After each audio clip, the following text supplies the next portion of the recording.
You mad at your mama, you mad at your brother, you're not thinking right, you hound some reefer, bam, shoot some motherfucking body, right? No, you're not that guy, but it happens. Hear me clearly. 60% of the guys in the penitentiary were not them kind of guys. They were probably sitting in the same seats like you sitting there and never thought it would happen to them. I bet you. I love my brother to death. He just don't understand, like, and it's not really a problem with him. It's really a problem with, like, my mother and my grandmother. I just feel like they really do take sides, man. I don't got no problems with my brother. I love my mama to death, but she just don't listen or try to just try to relate a little bit. You know what I'm saying? And all the shit that she done while I'm growing up, you ain't always been peaches and cream in your life. I ain't never said I was, but at the same time, you don't have to go down that road and be the spoiled peach. I'm really not. You gonna have issues with your mother. Every damn kid in the United States, black or white, got issues with their parents, man. This ain't nothing new. Which one of you brothers can cook? Neither one. I know how to cook something, anything. You can cook your mother a meal one day, man. Y'all need to sit down with your mother. You hear me? I know it's kind of tough because you haven't done it, but you need to sit down with your mother, man. Have a family day. My oldest child, she don't even know. I know how to get down. See? Stove. You know, that's kind of odd to me. It's not coming to me right. It's just not coming to me right now. That's right. Man, you know what I love to see though, for real, man? I love to see y'all two embrace each other, man. You and your brother, man. For real. I'm gonna let Kobe handle that one there. Love to see y'all embrace each other, man. And your mother. And your mama, yeah, man. Your mom, that's what's happening right there, bro. You know, can you handle that, little brother? Huh? I ain't gonna force you to do it. You know that. I ain't gonna force your brother, but You should embrace your mama, your brother. Not right now. right. Hey, man, I know y'all not ready. I was sick behind that shit. It's your mama, man. I wouldn't care what, man. You should still always hug your mama and let her know you love her, man.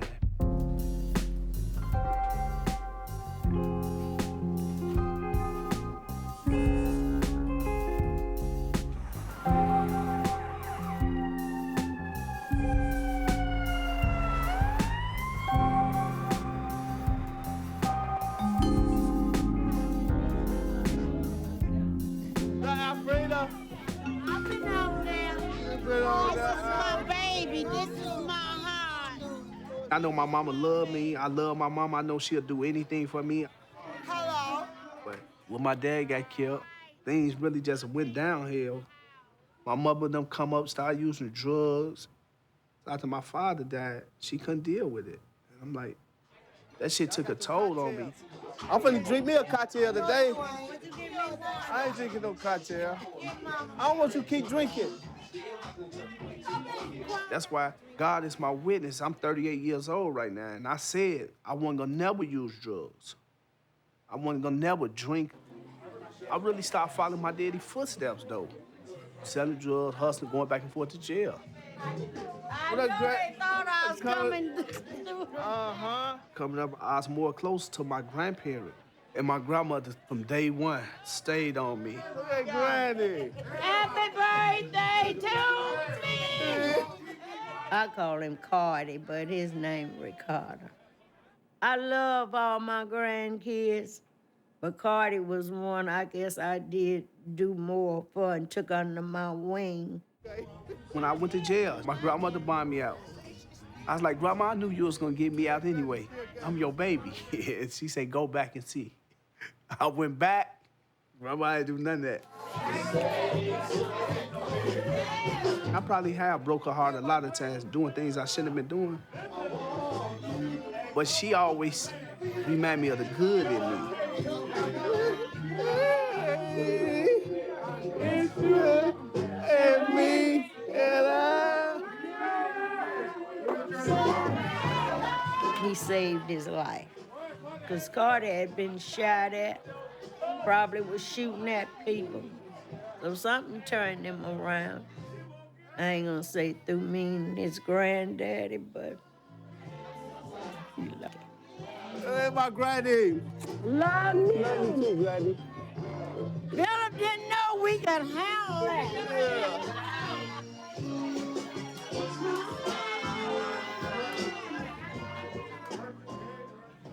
I've seen sunny days that I thought would never end. I've seen lonely times when I could not find a friend. Don't say. But I always thought Say that I'd make see me wanna you leave, because I again. forget up and walk away. Medea's always shot from both hips.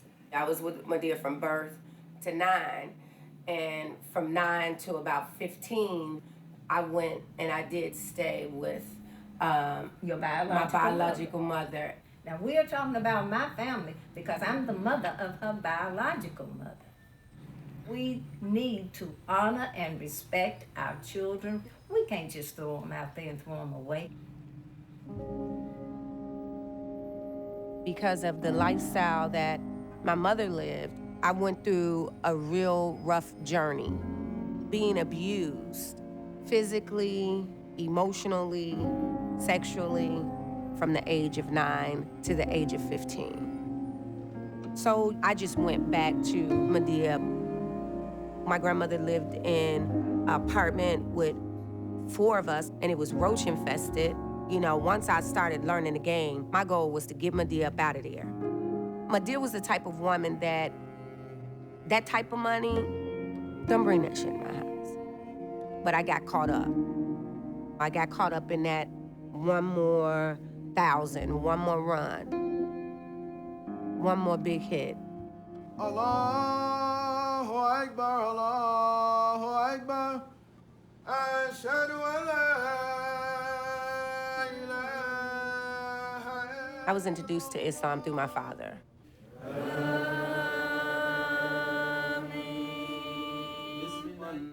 It was always something inside of me that was constantly saying that I have to do better. I wasn't afraid, I just knew that I had to come on with it. Allah sent me confirmation through someone else. She knew what she wanted. That's what led her here. And so we believe that, you know, it was a heavenly marriage. Oh Allah, let your blessings and your peace be upon your servant and your messenger. My family keeps me very, very grounded. Companions. It is no accident that we are here. All souls are here. He took your phone. Noah took your phone. At the end of the day, I have to come in, cook dinner, help with homework, test some ass out the frame if I have to. Show him some salam, love. Don't do it no more. Bust your jaw. A family is really my real job. Out there in the community is a piece of cake for me. My husband worries about me more than anyone else. There are times that I can't be there physically with her, but I know that she is fearless and she will lay it on the line and she'll go up against a lion. Oh. She would just stand up for anyone because of experiences she's had growing up where someone didn't stand up for her. Our mosque is holding a prayer visual for a kid shot sitting in front of his home just listening to the radio. Corey definitely wasn't in a gang, and he was loved by his block. When rage sets in, when ego sets in, when a Hennessy sets in, I'm gonna walk down here to where Corey's friends are. You stay right here. These young guys say, let's go get who we think did it. I'm hearing 20 different things why that brother got changed. And all of it is stupid. All of it is stupid. 2 o'clock in the afternoon when these babies coming home from school, y'all shoot. For real. This is unacceptable for me to be holding this boy, this young man's obituary. Schools, churches, your mama's house, your cars, those are safe zones. And when I was about your age, I was making some real stupid decisions and some stupid calls that was causing me, my life, blood on my hands, in my head. Stop. Who does this baby belong to? Who does this little shorty belong to? He just hanging around y'all? He just he just hanging around y'all, right? So he see everything that you all do, right? So if this brother right here catch a case and do 100 years, whose fault is it? It's his fault?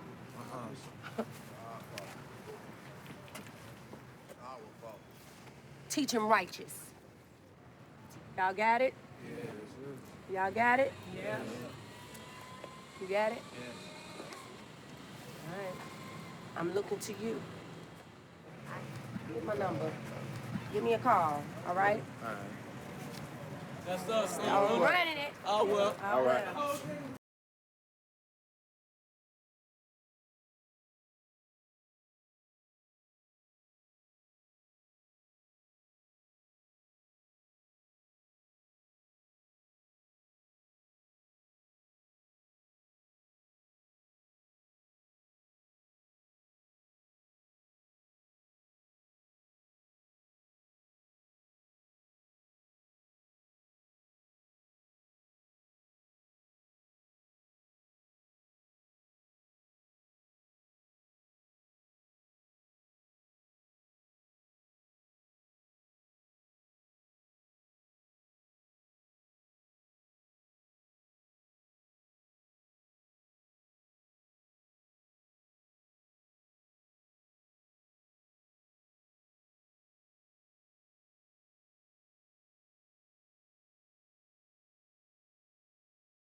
107.5 WGCI, Tony Sco and the Morning Riot. And that's right, it is the first day of school for all Chicago public school students. That's right, and we want you to hit us up. Be safe out there.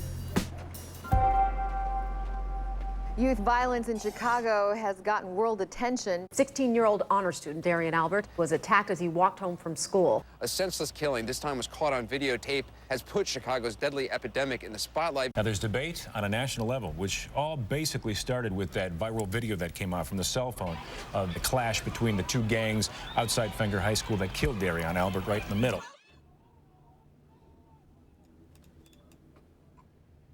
See this young man here? You see him taking this board from this young man. And this is the young man that you're actually going to see hit the board in the back of the head. Look for the guy in the red coat. Watch him. Now see, he took it, and then watch it. That's a 2x4, wasn't it? Yeah. They still think. Amina is going to assist us with the family because we got to get them to the site where they're going to do the memorial. Because this is what the family wants, okay? Which way does that go? It goes that way, the arrow? Yeah. Okay, go that way.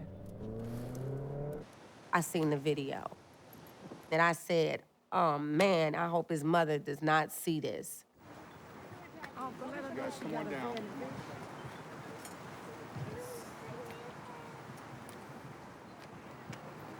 There's a lot of people there for your brother, you know that, right?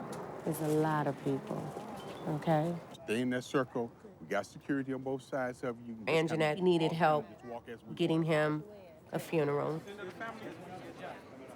She needed help trying to make sense of what just happened to her son. I got resources for Anjanette to put Darian in a mausoleum next to her mother. Only the family, nobody else. Amina is very, very important to us. Everything I went through, she was right there with me. We're praying for this family. We're praying that God will heal their hurts. And I'm praying for all of you, my brothers and my sisters. This is a problem in our community. It's a problem in our city. It's a problem in our nation. Once the media is gone back to wherever they came from, we have to step up to the plate and make something happen over there. Year after year, who are not doing anything about this problem. I'm talking about the police department. I'm talking about all of those who are doing nothing. The person that was videotaping the goddamn beating was saying, zoom in, put that nigga to sleep. That's what you heard the people saying in the background. So that goes to show you the mindset. Because I know Amina, she's spending a lot of time with the family still. They're trying to fix his face so they can have an open casket. I heard some of the interviews from the young brothers. They say they don't know why the hell they fight, they just hate each other. So somebody tell me what they fighting for then. We grew up gang banging. It don't make a difference what we fighting for. You ain't with me, you against me. And that's just how it's always been, Tio. The guys from Argyle Gardens, they were attending Carver School, which was turned into a military school. A lot of guys didn't want to go to a military school, so they transferred the guys to Fenger. So now you got these guys coming from a whole nother neighborhood. When they laid there and closed down Carver High School and started letting these guys get to school any kind of way they can, riding on the bus, walking, or what have you, you left it to them to lay here and defend themselves. And the Ville is fighting Argyle Gardens. Been doing that since the 60s, man. We up against history. Yeah, we gotta respect history, but it shouldn't play a big factor in this table. Man, we got over 500 years of prison time at this table. That's a lot of fucking wisdom. How the hell we gonna let these kids school us that we were schooling them? We want to try to work this conflict out. Because right now they just had another big fight up at Fenger while we talking. The beat goes on.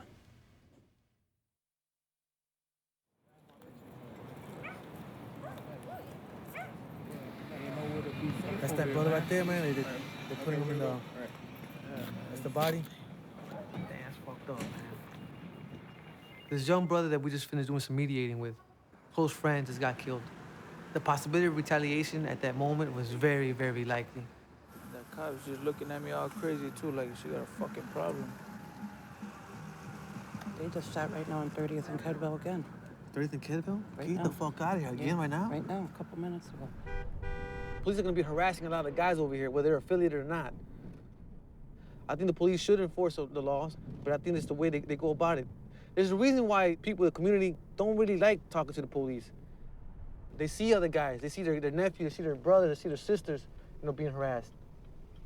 Just because there's a high presence of police right now, that doesn't mean nothing for these guys, man. Within 30 hours, there was about 7 shootings.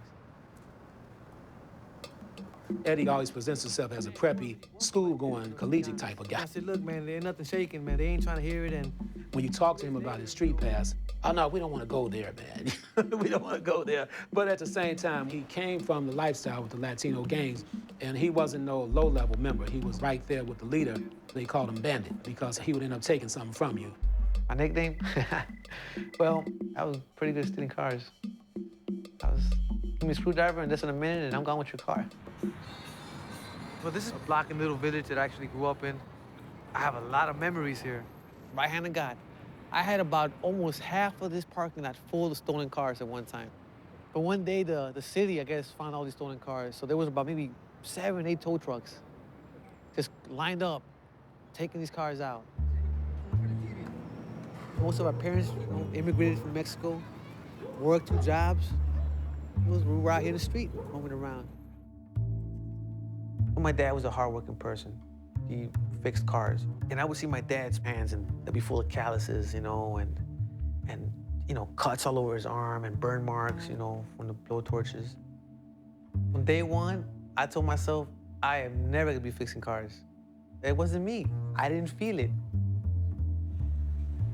It lit up in me when I saw some things in the neighborhood. And I would see these guys hanging out, a lot older than I was. They had the nice cars, had the girls, were flashing their colors.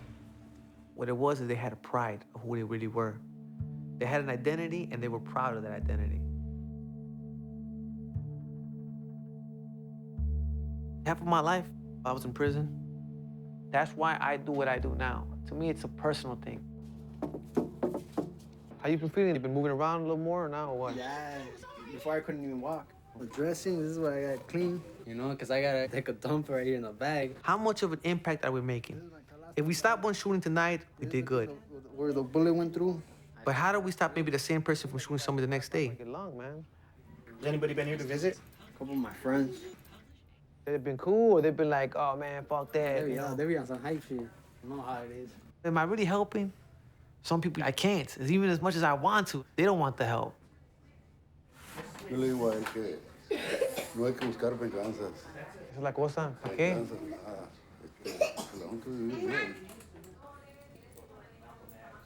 The needless and brutal violence that continues to take our children from us is an outrage. Youth violence is not a Chicago problem. It is something that affects communities big and small, and people of all races and all colors. It is an American problem. I promise to work as long as necessary to rid our country of this plague. Mr. Secretary Duncan, I've heard you say those things many times. What's different now? What's different that it takes capturing Darian Albert's death on video to wake the country. We were dealing with children being shot every single day. Never saw a crowd like this, ever. And all the professionals working in this field, they knew about the hostilities coming out of the Algale Gardens projects and the young men around Finger. So there was no way in the world that should have really occurred, to be real with you. I talked to the mayor's office today. We're gonna bring together the guys out in the conflict. And they've agreed to meet with us, and we're gonna process with them. We have a 5-hour agenda. I think we can get all the brothers we need. Correct me if I'm wrong. They willing to come sit down here and talk with us. And, people need to talk to them, come to see what's on their mind, the kids' mind.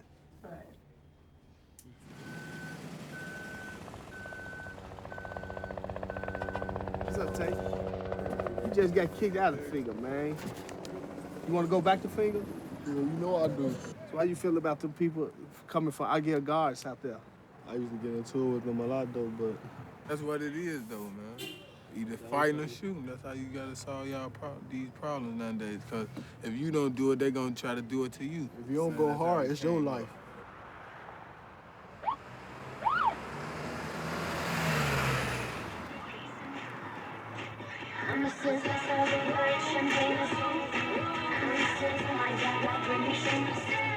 Me and my wife was looking for a house. I didn't want the kids to grow up and really experience the things I've experienced all my life. We way out here, man. Way out yonder, man. Instead of gun violence, we probably have to worry about rabbits and deer, and I'm okay with that. Man, my wife came from the street. She used to be around Rough Riders, people who live the same lifestyle I live. I end up getting pregnant at about 16 and did a 360, so. I met my wife in 2002, and she already had 3 kids. It wasn't love at first sight. Probably not even love at second sight. He's very nerdy, very, very nerdy person. Man, my wife a mess, but like most wives, no. No, but I love my wife. Oh, that's short. We at the 30. Oh, yeah. Kobe as a dad, he's really good. He's there for every football game. My kids really enjoy him, especially my daughter. That's her everything, her Kobe. Ooh. Kobe, man. Jake! That's the trade play. That's called A1. What really made me start thinking more about doing the right thing, I started thinking about my son. I remember I was in jail and they brought me out with handcuffs. So the judge called us and my son, he ran up to me and hugged and kissed me and grabbed me and started crying. So instantly, I got so emotional and like, I think tears was coming, you know what I'm saying? And like, Dad, I love you, I love you. As I'm going back to the back, my son just like broke down in front of everybody, just crying, I want my daddy, I want my daddy. I started thinking more about him. I want to change my life because I want to be there for him.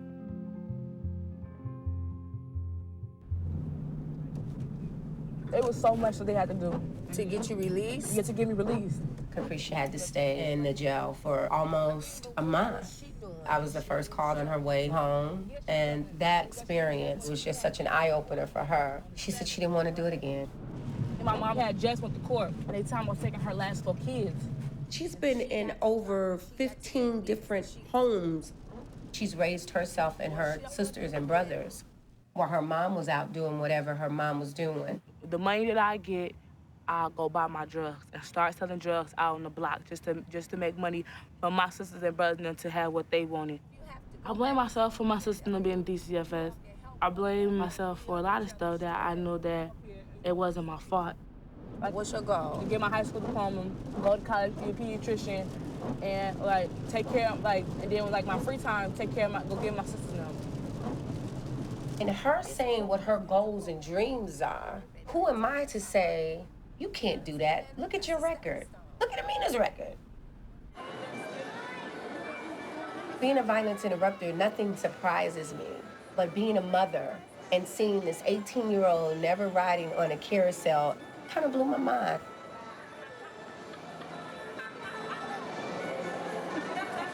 It's true that it's only so much that I can do. And that's just one Capricia, but it's hundreds of thousands of Capricias out there. They got another color. I like green. I know, but Let her be. She got green, leave her green. she got like that lizard green.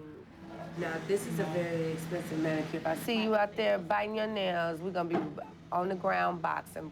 You better be worried. How's it feel? Nice, right? Yeah.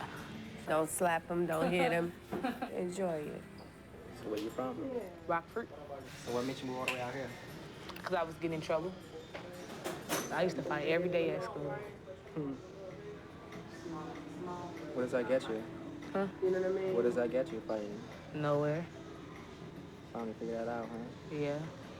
Because Only for one brief second you become the winner. Mm-hmm. But then the only thing you win is your own pride, but what's that gonna take you anywhere in life? I don't go out and start trouble with everybody. Right. When she bring it hard. How'd you find it? We were doing the conflict mediation. Just having to be the only girl standing outside. So when we came to the house, what you thought? It was different, because, like, you actually was talking to me. You know, you deserve to be happy. You know, you're 19. You deserve, like you said, to be having girly stuff done.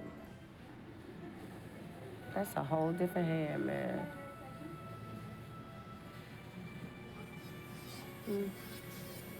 Why you feel like you want to cry, but you don't want to? I don't know. It's okay. I cry. Big girls cry. Angels make prayer in your tears when you're crying and you're grateful. When you're crying and you're asking God to help you. I'm really so glad I met you, man. You know?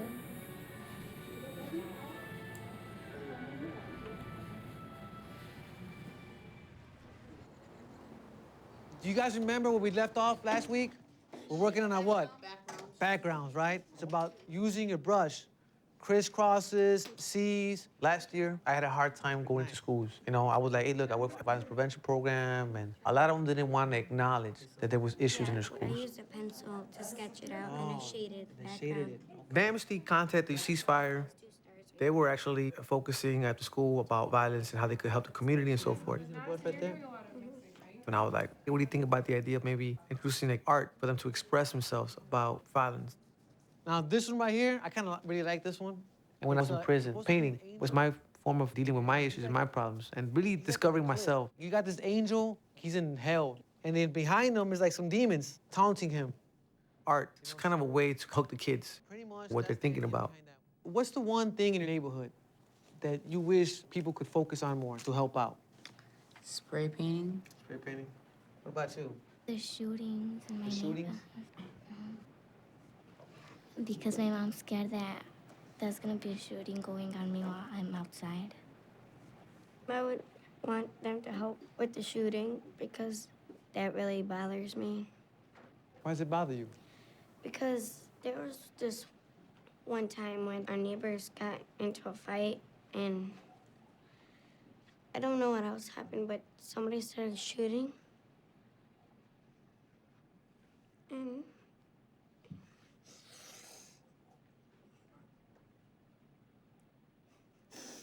it really bothered me. And what you're doing right here, being part of this program, that's a great thing. Because it shows that you care and you want to do something about it. And I just wish that these kids, if they ever go through that, it doesn't affect them the same way it affected me. My coping mechanism is keep going, keep going, keep going, keep working.